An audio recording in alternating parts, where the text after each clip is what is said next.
From Washington, D.C., the swamp itself, this is The Week's Worst with Allen and Vadum. I'm Dr. Stephen J. Allen, Vice President and Chief Investigative Officer of the Capital Research Center. And I'm Matthew Vadum, Senior Vice President of Capital Research Center and Editor-in-Chief of BombThrowers.com.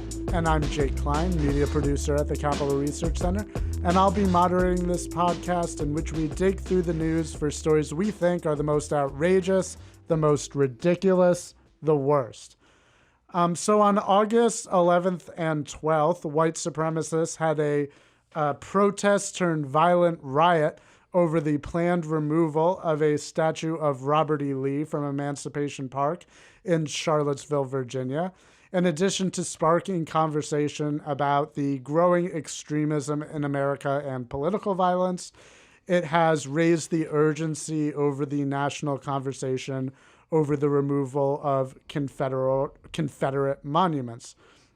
In reaction, the city of Baltimore removed all of their Confederate statues in an overnight operation the night of August 15th. Also on August 15th, protesters toppled the Confederate Soldiers Monument in Durham, North Carolina. 8 individuals were arrested in connection with that action. So first things first, these statues are deeply offensive to many African Americans, and many argue they spark division by encouraging people to hold on to some of the worst elements of our nation's past. On the other hand, these are historical monuments that remind us of where we've come from, be that past, positive, or negative. So what should we do about these statues? Leave them up or take them down from public spaces? Well, I grew up in the South. I grew up in a county that's considered by some political scientists to be the most southern culturally of any place in the country, any county in the country. And it was in Alabama, which is the only state that currently has Jefferson Davis's birthday as an official state holiday. There's also a Confederate War Memorial Day and also Robert E. Lee's birthday, which they continue to celebrate, although now it's combined with Martin Luther King Day, of all things. And this has been an issue my whole life. I grew up at a time when civil rights workers were being murdered. I remember 4 little girls being blown up in a church in Birmingham when I was a child. I remember that day. And you know, this is something that as a kid coming up and declaring myself pretty early on to have Republican sympathies, of course, I was bashed by the supporters of the Confederacy who were Democrats. They saw the statues as and all the memorials, and I think there are 1,500 or so memorials around the country to the Confederacy in one way or another. But they saw these as being symbols of the white supremacy, of the Democratic Party rule, as well as the lost cause myth.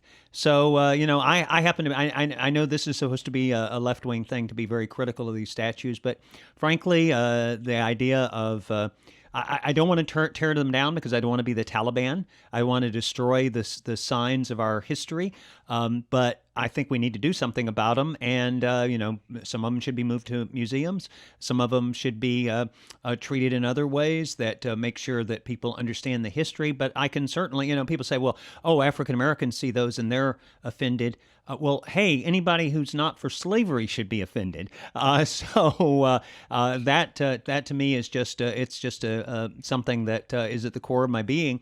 And now I see, unfortunately, that this cause is being hijacked by people who you know, want to use it to attack people like me who believe in free speech. And that's the real danger that we have right here, is this is being turned into an explicitly anti-free speech effort, that anyone who defends the right of people to speak is somehow you're defending the right of white supremacists to speak, so you must be a white supremacist. And that goes to the core of what this country is all about. That's what the left calls McCarthyism, isn't it, Steve? Well, they call anything they don't like McCarthyism. Right, So but it's kind of hard to say. Specifically, when you stand up, that's an example of it. You're accused of guilt by association, and if you support something, it's like saying Charles Lindbergh during World War II was objectively pro-Nazi because he was an America Firster. Right, which a group that also included John F. Kennedy and Gerald Ford and Potter Stewart It's and a leap Kingman in logic. Brewster, the future president of Yale. Now, I am also, I don't think that we should be like the Taliban and destroy all this art from our past, but there are a few particularly egregious examples that of statuary that probably should be torn down. I would not put Robert E. Lee on that list. He was not a particularly fanatical Southerner. I don't think he owned slaves. I think that he just was loyal to his home country, which he considered to be Virginia, and was sincere, and is probably the most beloved general of all time in the United States, at least in the prior to the modern era. But there are some statutes, like, for example, of Nathan Bedford Forrest, which was up in some, maybe it was somewhere in Tennessee or something, in one of the southern states, and he's the founder of the Ku Klux Klan. And you have to wonder, why was a statute even put up of this fellow in the first place? And that's really egregious. And, if I don't see why there should be such a statue, and if the local voters don't think it should be there, I think it should be torn down. I think it was torn down. And he was also involved he was at Fort Pillow, which is considered one of the great war crimes in history, the murder of African-American soldiers there. And, of course, Nathan Bedford Forrest went down from Tennessee to Alabama after the war and recreated the Democratic Party, helped get the Democratic Party going again in Alabama following the war and during the Reconstruction period. So, he's a particular villain. As some have pointed out, there are different levels of evil involved in the Confederacy, and this is something we should discuss. Robert E. Lee was considered a hero by many, not because he was the general that led the Army of Northern Virginia and basically the Army of the Confederacy, but because he surrendered and did not continue the war by guerrilla warfare, which could have kept it going for decades. And so people saw him as a unifying figure. He died, I think, in 1870. So he didn't outlive the war by very long, and that allowed people to sort of have this romanticized idea of Robert E. Lee and make him an acceptable figure. But, the thing is, this is part of Democratic Party ideology. And I go back to Woodrow Wilson, here locally in D.C., in Arlington, Virginia, which actually used to be a part of D.C. In 1914, President Woodrow Wilson dedicated a monument there.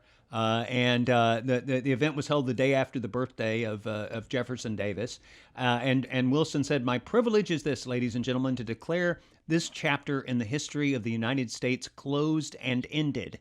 And I bid you turn with me with your faces to the future, quickened by the memories of the past, but with nothing to do with the contests of the past, knowing as we have shed our blood upon opposite sides, we now face and admire one another." And the same thing was said by Jimmy Carter, more or less, when he restored the political rights posthumously of Jefferson Davis, who had never apologized. In fact, he was urged to seek a pardon when many of the Confederates were getting pardons after the war, and he turned it down based on the fact that he was not ashamed of what he did. He fully supported what he did, and yet Jimmy Carter and a Democrat-controlled Congress restored his citizenship rights, and again made the argument that our nation needs to clear away the guilts and enmities and recriminations of the past to finally set at rest the divisions that threaten to destroy our nation. and to discredit the principles on which it was founded. That's what Jimmy Carter said. So the hypocrisy of a lot of these people now, Bill Clinton had one of the stars in the Confederate flag designated as the star representing Arkansas. He ran with Al Gore with their faces were put on buttons with the Confederate flag in the background. All these things happen, and people are, I think, removing that from history. We're supposed to not remember that any of these things occurred, that it was the Democratic Party that really saw a benefit to this Confederate identity. Well, that gets us to the heart of this issue. So Nathan Bedford Forrest, clearly horrible human being, should be taken down and moved. Robert E. Lee, more complicated figure. Maybe some good stuff there, but at the same time fought for the Confederacy. Sure. And so how do we know, where do you draw the line? Because you have to draw it somewhere. Jeb Stuart was a famous Confederate general, but after the war led African Americans in order to try to basically enforce Reconstruction. So how do you judge somebody like that? Well, the problem is that this bleeds over into other things, and you have someone who wasn't even alive for the Civil War now, and I'm talking about Thomas Jefferson. Al Sharpton wants the Thomas Jefferson Memorial here on the Tidal Basin here in Washington, D.C. to be torn down or relocated or what have you, because he's offended by the fact that Thomas Jefferson had slaves, and he believes the unproven allegation that Jefferson fathered children with one of his slaves, Sally Hemings. His wife's half-sister. Right, and there was DNA testing done, and it showed that it could have been Thomas Jefferson or any of 24 of his male relatives, cousins, and so on, who could have fathered Sally Hemings' children. So it's not even proven. But Al Sharpton is not exactly a voice of reason, and he wants the symbol representing this great man, Thomas Jefferson, who, like any mere mortal, had his flaws. But this is the principal author of the Declaration of Independence. This is the man who wrote, "I have sworn eternal hostility against every form of tyranny over the mind of man." This was a great figure from the Enlightenment, a true Renaissance man. I'm mixing eras there.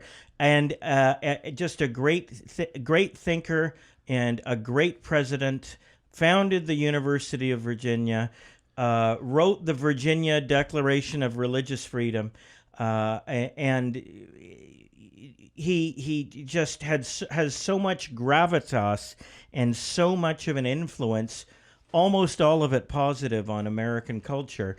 And yet, because he had slaves, Al Sharpton and some of the kookier figures on the left want to get rid of this treasured national monument here in D.C. It's beyond that. I mean, Jefferson, as governor, tried to abolish slavery in Virginia, and he wrote that he feared the wrath of an angry God over the existence of slavery.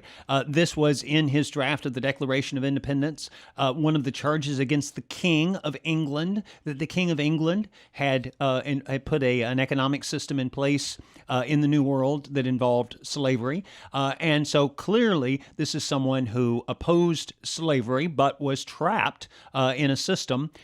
Slavery was the system worldwide in one form or another, and in fact, of course, is still alive today in places ranging from China to Kuwait.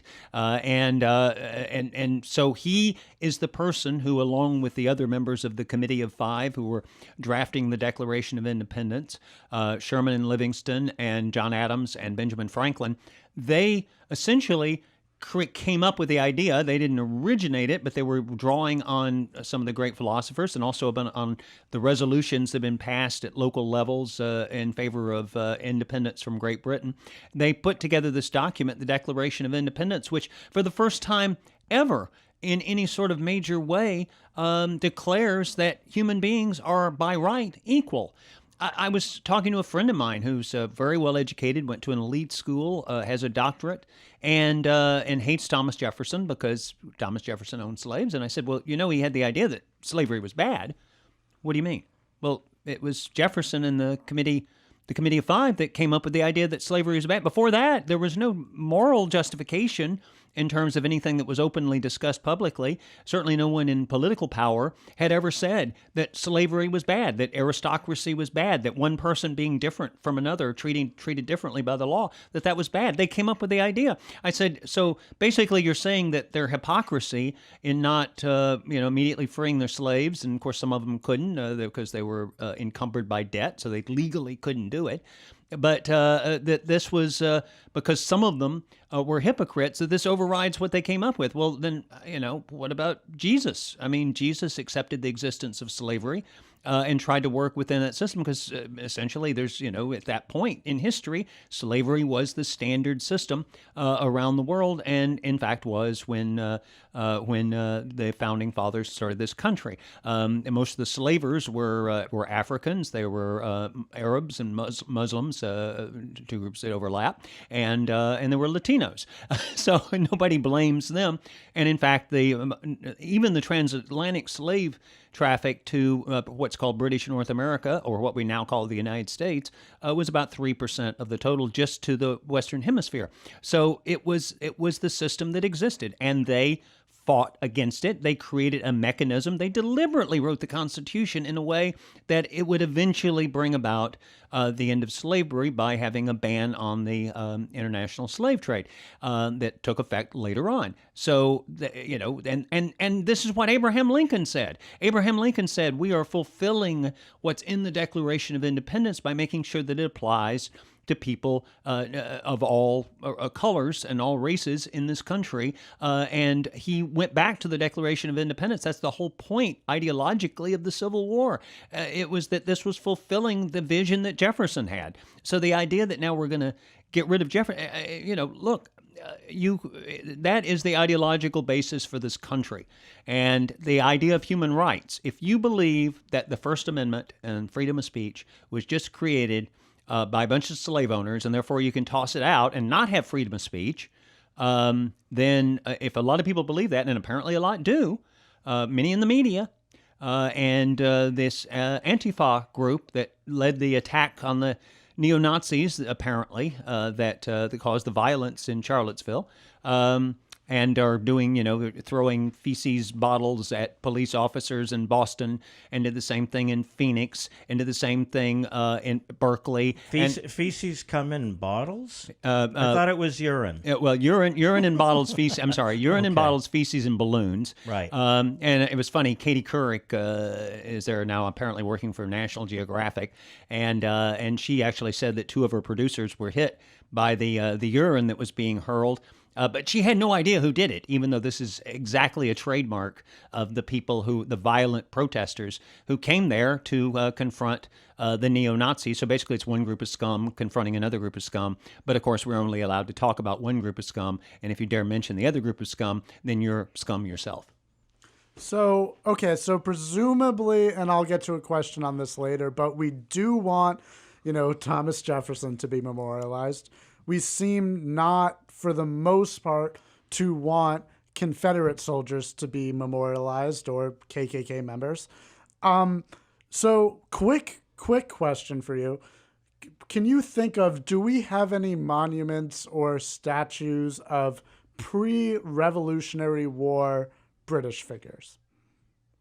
Well, many of the counties in Virginia I can think of are named after, after pre-Revolutionary the British. State that is the Commonwealth of Virginia is named after good Queen Bess, Queen Elizabeth I, called the Virgin Queen, hence who was a slave Virginia. trader. Okay. Who was a slave trader. So Virginia is named after a slave trader.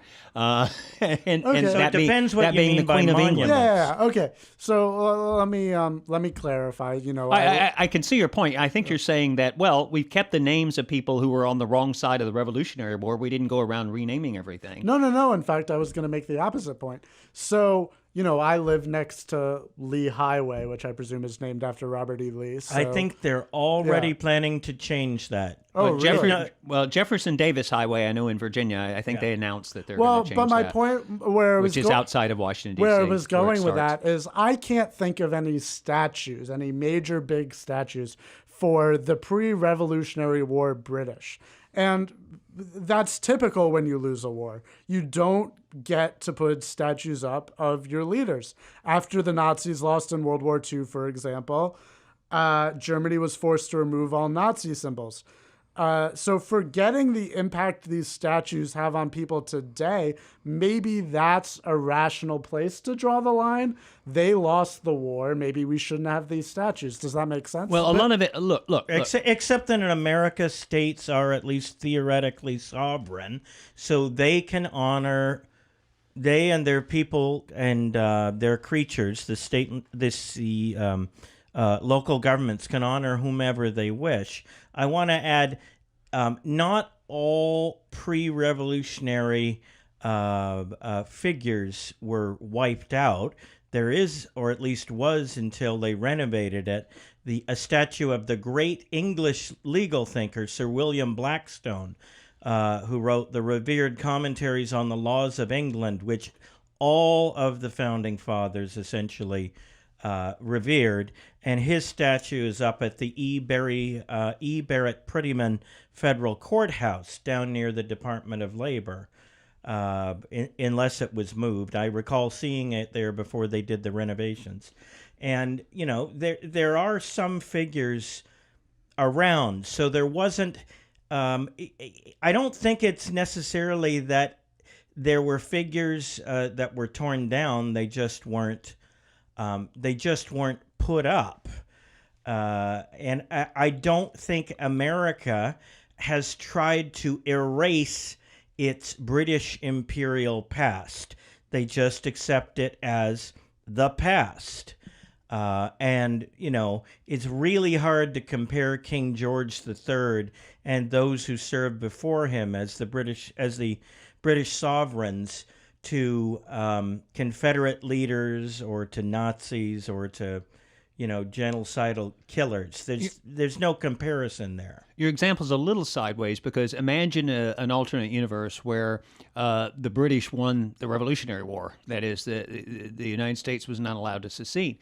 Then what would, and let's say there was an effort to assuage the colonies to say, okay, now you're being accepted as British citizens again, and we won't have recriminations against you. Maybe we'll hang George Washington, but we won't go far beyond that. Won't hang all the soldiers and so on. Well, I think they would have also drawn and quartered him back in those days. Well, but I'm just saying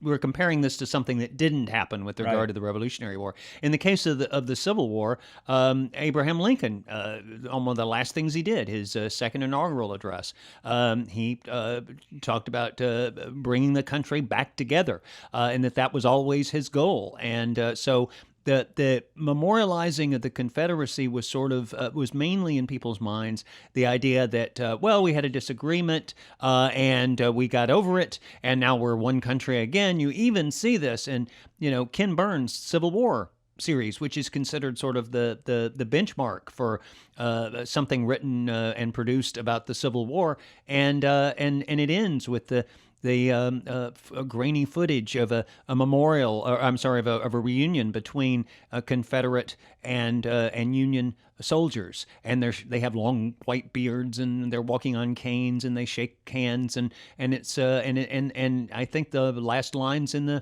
the program are about, it seems like it wasn't even real that we had this conflict between brothers, and so that was the attitude, and that allowed the South, the unreconstructed Confederates to thrive, and eventually in 1877 they kicked out the Yankee occupiers as they were seen, and this is stuff that I was taught when I was in school. I remember reading in fourth grade, reading Alabama history, and it was all about how the Republicans and the African blacks, they would have said then, or Negroes, they would have said then, that would have been the polite term, that they took over the state and they just bankrupted the state, and fortunately the Democrats rose up and undid that, and that's also kind of the theme of Birth of a Nation. Woodrow Wilson, of course, showed that at the White House. It led to the rebirth of the Ku Klux Klan in the 19-teens. And so, this is the idea was to bring the country back together and forget about all that stuff. And then the rash, this of all things, the Southern Poverty Law Center, who are often terrible, terrible people and basically a hate group, but sometimes even the bad guys can come up with statistics that seem to be correct, and I believe they're correct about this. That is that most of the memorials were constructed during the late 19th century when the Democrats were, well, they don't say Democrats, of course, but when the Democrats were trying to reimpose their power. There had been some votes for populist Republicans and so on in various places, and they wanted to quash that. So in Alabama, for example, in 1901, they rewrote the state constitution to disenfranchise blacks and basically disenfranchise the Republican Party. And then you had another rash of Confederate memorials going up in the late 1950s and going into 1962. And again, I mentioned how this was never an issue until recently. Fritz Hollings, who was the governor of South Carolina, put the Confederate flag in 1962, I believe, over the South Carolina Capitol. And when he ran for president in 1984 as a Democrat, this was never an issue. I can't find, please someone correct me if I'm wrong, but I can't find any example of him being criticized for this. And in fact, in South Carolina, David Beasley, who was a Republican governor, who removed the Confederate flag from atop the state capitol and put it over to the side on the Capitol grounds. The Democrats used this as a weapon against him, and he was the only Republican in the last 30 years defeated for governor of South Carolina, and it was because he had removed the Confederate flag. And of course, it was Nikki Haley, who's now the UN ambassador, who was the governor who finally removed it completely from those grounds. Wasn't there some insight that Penn Jillette had recently on a TV show about presidential statuary? Well, yes, there was, Matthew. So I was watching real time. Oh, funny, you should mention that. Well, I was watching Real Time with Bill Maher this past Friday. It airs Fridays on HBO. And one of my favorite libertarian commentators, he's a fellow at the Cato Institute, and he is also Las Vegas's best magician, Penn Jillette. I have seen him perform there. Who spoke at the same Mensa convention I spoke at recently. Did he? Yes. I didn't know that. Yes. So he was asked about this whole statue thing going on. And, because Trump had said earlier, and we talked about it earlier on the show, that, does this lead to people wanting to take down statues of people like Jefferson and Washington and stuff like that? And Penn Jillette responded, well, that wouldn't be so bad. It's not really about America to deify our leaders. Why should we be building giant monuments to presidents? The idea of America was we didn't have a king like Britain did. And it's a country of the people, not a country about deifying political leaders. And I thought that was a good argument. I thought that was a very good way of looking at it. And I sort of agreed with that, even though I'm not actively calling for pulling down any of these statues. What do you think? Jake, at first glance at least, I find it very difficult to find fault with the argument. America is not supposed to be about the worship of graven images. We're supposed to be about ideas, the spirit of America, the spirit of freedom and individual rights. That said, we do have statues of some people who should be revered, but I think it is a good general, and the idea of taking down the Jefferson Memorial now, it doesn't strike me as a good idea, but at least in principle, I think he's right. We should not be attaching such importance to the people who temporarily hold the levers of power, having been put in those positions of authority by the people to hold that power and trust. They shouldn't be revered, at least not just because they served as president of the United States, which was not even intended to be that powerful a position. when the position was designed at the Great Constitutional Convention in Philadelphia in 1787. They did not, there was no such thing as an imperial presidency back then.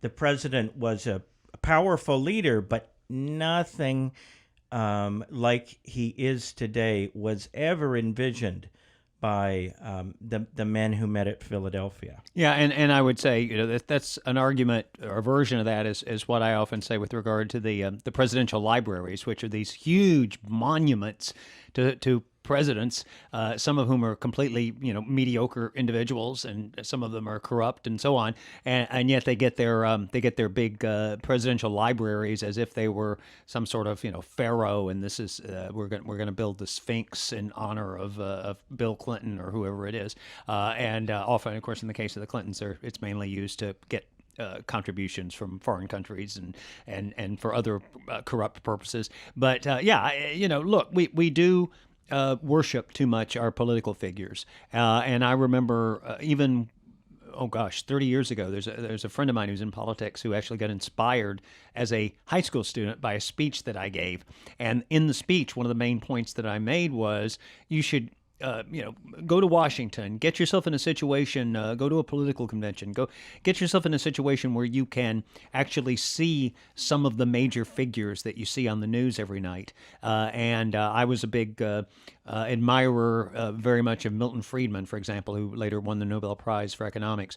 But when I met him, he was just this little guy, and it has nothing to do with how big he was. It was just I realized he's a human being like the rest of us, and maybe I shouldn't have the sort of hero worship that I think was building in me. And the same with other politicians. When you get to meet them and you get to have dinner with them, or you at least get to be in the room with them, you see that they're just regular people. And I think that's a good idea that we stop doing this. I was up close worship. to Milton Friedman when he was alive, at a Cato banquet, and he wasn't even anything close to 5 feet tall. I would have thought, seriously, and I'm not a tall person, but I towered over him. He wasn't a dwarf because he had the correct proportions, but he was a tiny little man, 4 foot something, and his wife was even tinier. I wanted to add one further thought I just had about the Jefferson Memorial. The Jefferson Memorial isn't really honoring Jefferson for his presidency, even though his presidency was pretty good.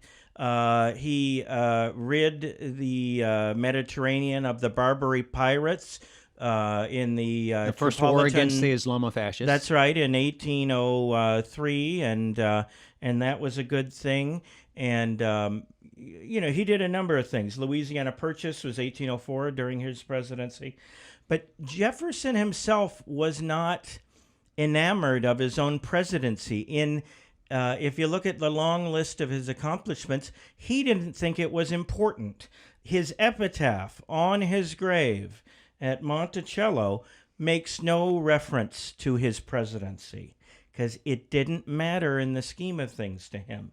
It references the fact that he founded the nearby University of Virginia, that he wrote the Declaration, at least for the most part, of the Declaration of Independence that created the United States of America, and that he was the author of the Virginia Statute on Religious Freedom. Those are the things that mattered to this fellow, and I don't think the Jefferson Memorial venerates his presidency at all. He was a larger-than-life figure, and it honors him and his contributions to the United States of America, but not really as president. The greatest things that he did were outside of his service in the White House. Well, the other thing is that that's kind of, I guess, would this be ironic?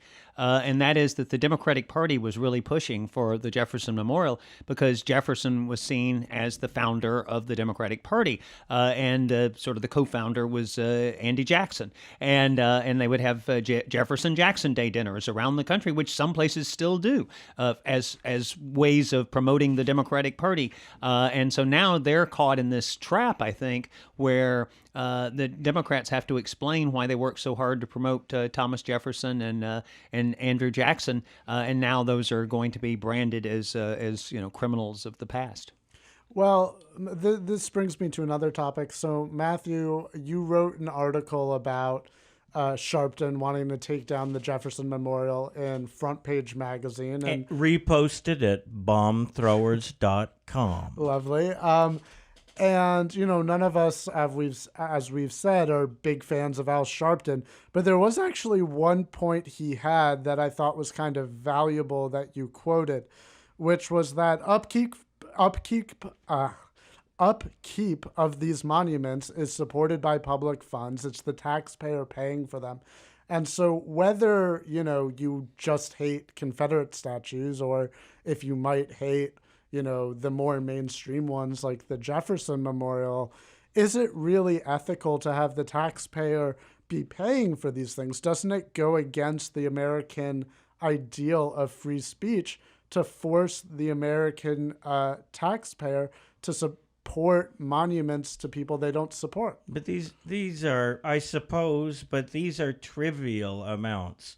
To keep up the national parks that have these monuments in them. On